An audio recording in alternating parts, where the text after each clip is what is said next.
Salut, c'est Alain. Le Moyen-Âge, c'est bien connu, ne connaissait rien à rien. Les gens étaient alors sous la coupe de quelques manipulateurs, puissants et ou gens d'église, et étaient maintenus dans un obscurantisme crasse. Entre autres choses, par exemple, ils croyaient que la Terre était plate. Enfin, ça, c'est l'idée encore très répandue qu'on a de la période médiévale. Et quand je dis ça, je pèse mes mots. Des professeurs se sont amusés à faire des petits sondages parmi des étudiants de licence littéraire ou de master d'histoire des sciences. Et le résultat est sans appel. Selon les années, entre les 2/3 et les 3/4 répondent oui à la question « Au Moyen-Âge, croyait-on que la Terre était plate ?» Pire, en janvier 2019, une femme politique française déclarait sur RMC « Je vous rappelle que Galilée était tout seul face à la majorité pour dire que la Terre était ronde et qu'elle tournait.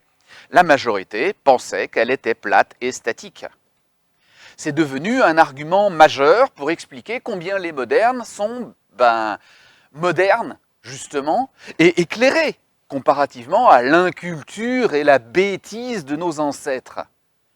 Mais au fait, c'est vrai ou pas? On croyait réellement que la Terre était plate au Moyen-Âge?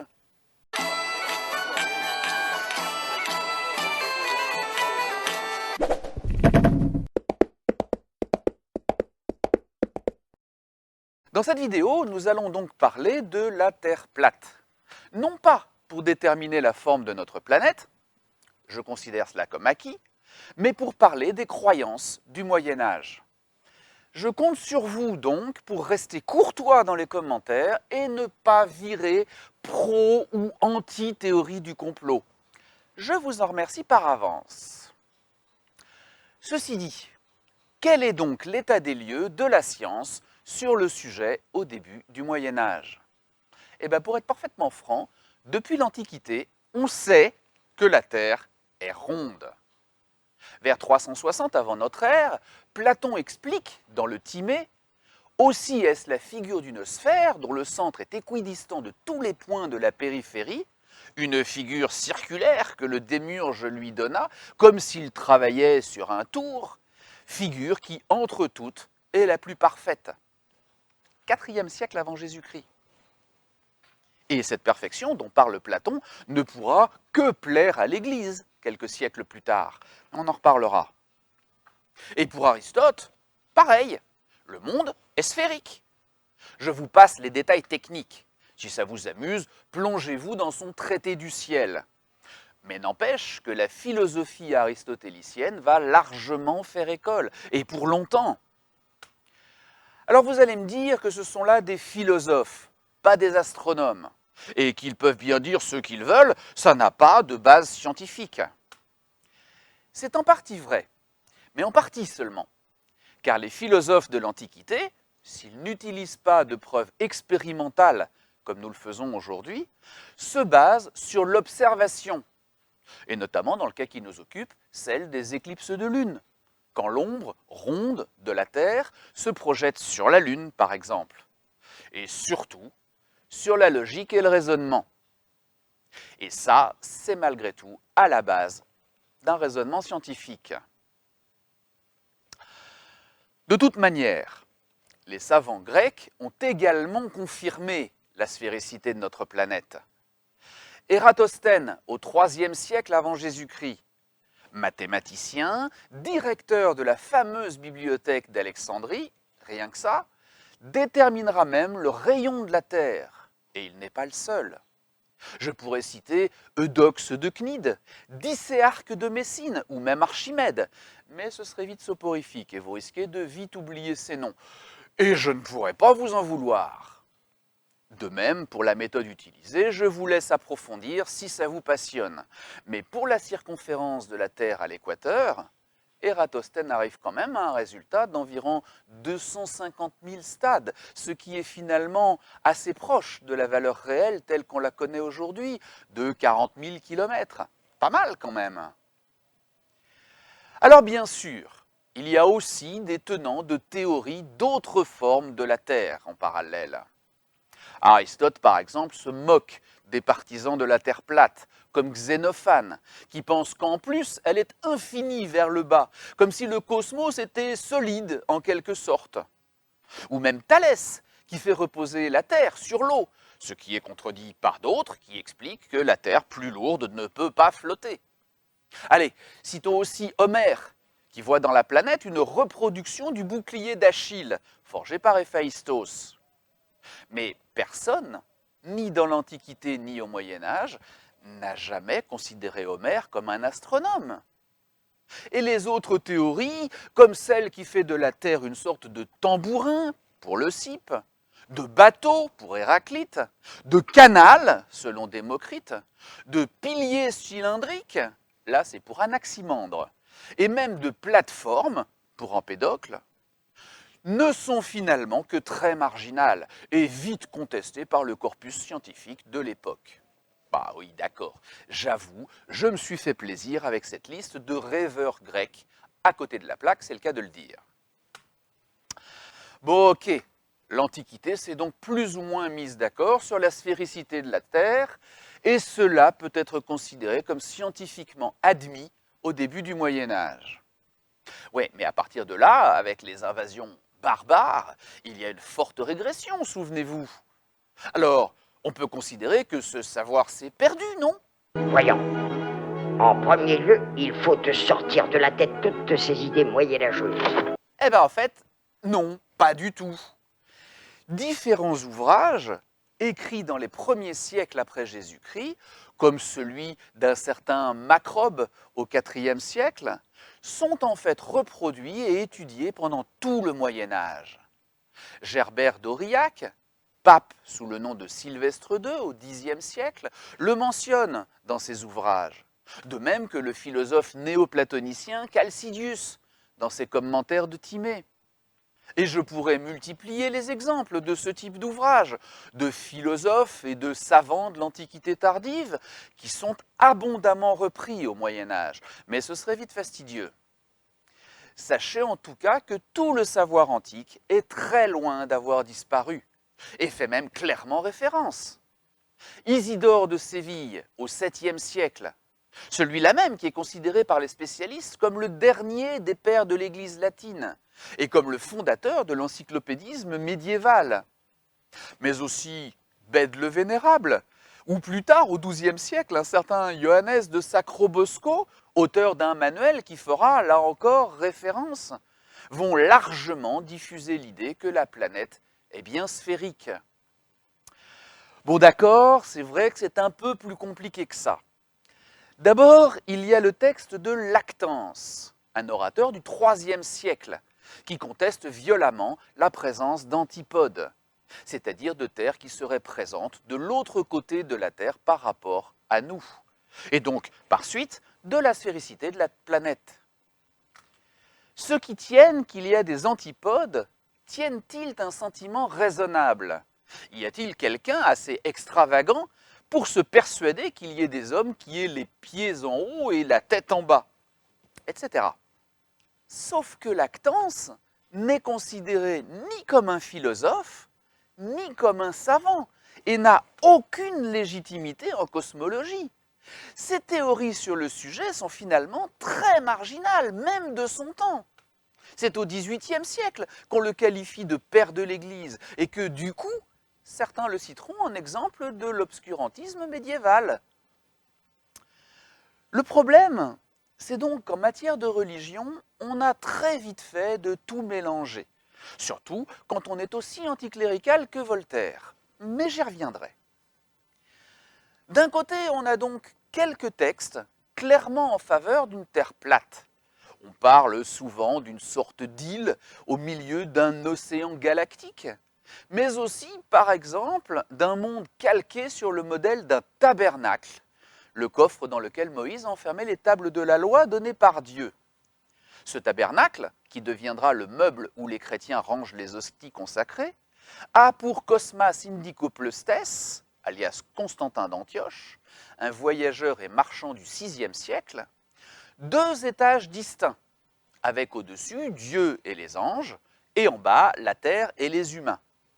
La terre reléguée au fond d'un tiroir, quoi. Ce genre de théorie est soutenu soit par des mouvements qu'on pourrait qualifier de sectaires au sein de l'Église chrétienne, et pas du tout soutenu par l'Église catholique romaine, soit par une branche de l'Église d'Orient, tout aussi sectaire d'ailleurs, l'Église d'Antioche. Mais en aucun cas, ces croyances ne sont le reflet des doctrines officielles de l'Église chrétienne. Elles sont même régulièrement condamnées et moquées. De l'autre côté, on a les adeptes du savoir des anciens, partisans d'une terre sphérique. Et puis, entre les deux, il y a ceux qui semblent condamner la théorie de la terre sphérique, mais qui en fait n'en critiquent que certains aspects, et notamment les antipodes. Saint Augustin, par exemple, et plusieurs autres, n'acceptent pas l'idée qu'il puisse y avoir un monde la tête en bas. Mais en fait, ce qu'il faut bien comprendre, c'est que cela ne signifie pas que la Terre soit plate. Cela signifie simplement que seule la partie supérieure de la Terre est habitée.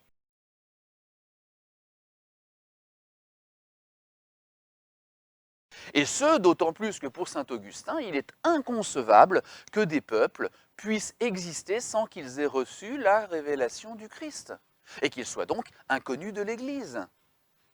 Pour beaucoup, donc, la Terre est bien ronde, ou plutôt sphérique, mais seulement habitée sur la partie supérieure, là où on peut se tenir debout. N'oublions pas aussi que les sciences se développent largement du côté du monde musulman, pas influencées du tout, évidemment, par les réflexions chrétiennes. Cela commença par une grosse activité de traduction des manuscrits grecs vers le syriaque ou l'arabe, la civilisation arabe se considérant en quelque sorte dépositaire légitime de l'héritage scientifique des anciens. À partir de là, de nombreux savants et philosophes du monde arabo-musulman, tels Al-Farabi au 9e, 10e siècle, Avicenne au 10e, 11e, ou encore Averroès au 12e siècle, pour ne citer que, vont adopter et répandre l'idée d'une terre ronde et accessoirement immobile, centre du monde autour de laquelle tournent la Lune, le Soleil et les autres planètes. Oui, bon, on ne peut pas toujours être au top, sur tout, hein. Tiens, et puis citons également les Scandinaves, de l'époque viking et après. Pourtant, pas tellement réputés pour avoir donné au monde de grands savants et philosophes. Mais ce sont des marins, et ils observent tous les jours que la Terre est ronde. Comme Snorri Sturluson l'exprime en 1225 dans la saga des rois de Norvège, ou Heimskringla, c'est-à-dire littéralement l'orbe du monde en vieux norrois, et nommé ainsi d'après les premiers mots de l'ouvrage. Et un orbe, c'est bien un globe, une sphère. Bon, je vais arrêter de vous bassiner avec des dates et des auteurs au nom qu'on ne peut décemment pas retenir, mais j'espère que vous avez compris le topo. Au Moyen-Âge, ni l'Église, ni les savants, ni aucune sorte d'intellectuel ne croient décemment que la Terre est plate, hormis quelques marginaux qui ont certes laissé quelques traces, mais qui ne représentent pas du tout la croyance générale. Alors pourquoi donc autant de monde aujourd'hui croit-il le contraire? Si jamais il dit que la Terre est ronde, on va le prendre pour un fou. La Terre est ronde? Eh bien la faute en revient encore une fois à nos chers 18e et 19e siècles. Les Lumières, si mal nommées, et les décennies qui les ont suivies. Enfin, il y a bien déjà des tentatives au XVIe siècle pour expliquer le génie de Christophe Colomb qui aurait rejeté les croyances médiévales et fait confiance aux anciens Grecs qui, eux, au moins, étaient savants. Une attitude qui est assez caractéristique de la Renaissance. Mais au XVIe, on sait bien que la problématique ne porte que sur le kilométrage, pas sur la rotondité de la Terre pour Christophe Colomb. Et d'ailleurs, il se gourre complètement en croyant le chemin vers l'Asie plus court par l'ouest que par l'est. Mais passons. Les choses commencent réellement à se gâter avec Voltaire, anticlérical notoire donc, qui oppose le christianisme un peu naïf des premiers temps, aux superstitions et au fanatisme qui caractérisent selon lui l'Église ultérieure. Il va donc ressortir le texte de Lactance, dont j'ai parlé tout à l'heure, qu'il va monter en épingle comme preuve de l'obscurantisme médiéval chrétien. À partir de là, et en se servant à charge de Cosmas et de son tabernacle, et d'autres, il va installer durablement l'idée que les pères de l'Église avaient imposé à toute la chrétienté l'idée d'une terre plate. Il reprend en cela les propos de d'Alembert ou de Cyrano de Bergerac, le vrai, pas celui d'Edmond Rostand, qui avait lancé l'idée que saint Augustin défendait cette théorie, ce qui, nous l'avons vu, n'est pas le cas. Et le procès de Galilée, qui fut bien en partie un affrontement entre science et religion, fut une nouvelle preuve supposée de la théorie de la Terre plate et de l'obscurantisme de l'Église. Mais n'oubliez pas que ce qui était reproché à Galilée, ce n'était pas de promouvoir la sphéricité de la Terre, mais que le débat portait sur le mouvement de la Terre. Le fait qu'elle tourne sur elle-même et sur l'héliocentrisme, le fait que ce soit la Terre qui tourne autour du Soleil et non l'inverse. Le tout sur fond de querelles d'ego entre le pape et l'homme de science. Quoi qu'il en soit, cela se passe loin du Moyen-Âge et ne prouve donc absolument rien sur une quelconque croyance médiévale de la Terre plate. Ce qui nous reste d'ailleurs du procès, c'est la phrase apocryphe. Et pourtant, elle tourne. Ce n'est pas « et pourtant elle est ronde ». Et le XIXe siècle, bien entendu, reprendra tout cela pour montrer combien les temps passés, les temps où l'Église et les rois faisaient le monde, étaient rustres et ignorants, et combien les temps modernes leur sont supérieurs. Bon, je pourrais continuer des heures, en vous citant des sources, des preuves, des auteurs, avec des citations, des illustrations, pour vous démontrer comment ce mythe d'une croyance médiévale de la Terre plate a vu le jour. Mais ce serait vite lourd et je suppose que vous avez compris. Oui, il y a sans doute de tout temps eu des personnes pour croire des théories scientifiques que nous pourrons qualifier de hors normes. Mais justement, ce n'est pas parce que quelques traces existent qu'il faut croire qu'elles font consensus et sont la norme d'une époque ou d'une civilisation. Faire cela, c'est réécrire l'histoire à des fins idéologiques. Et c'est bien ce qui s'est passé après les Lumières. Voltaire croyait-il réellement en ce qu'il disait? C'est difficile à dire, évidemment. Mais Violaine Giacomo Ciara, historienne des savoirs et spécialiste de cette question, estime quant à elle qu'il était clairement de mauvaise foi. Trop intelligent et cultivé pour tomber dans un débat stérile qui à ce moment-là n'existe absolument pas, il l'a au contraire lui-même initié de façon extrêmement manipulatoire. Alors, la Terre est-elle plate ou sphérique? Y a-t-il des hommes aux antipodes qui se tiennent donc la tête en bas par rapport à nous? Croyez ce que vous voulez. Mais en tout cas, au Moyen-Âge, pour la quasi-totalité des personnes susceptibles de se poser la question, philosophes, savants, voyageurs et marchands, de l'Occident au Moyen-Orient, l'affaire ne faisait aucun doute. La Terre était bel et bien ronde à ce moment-là.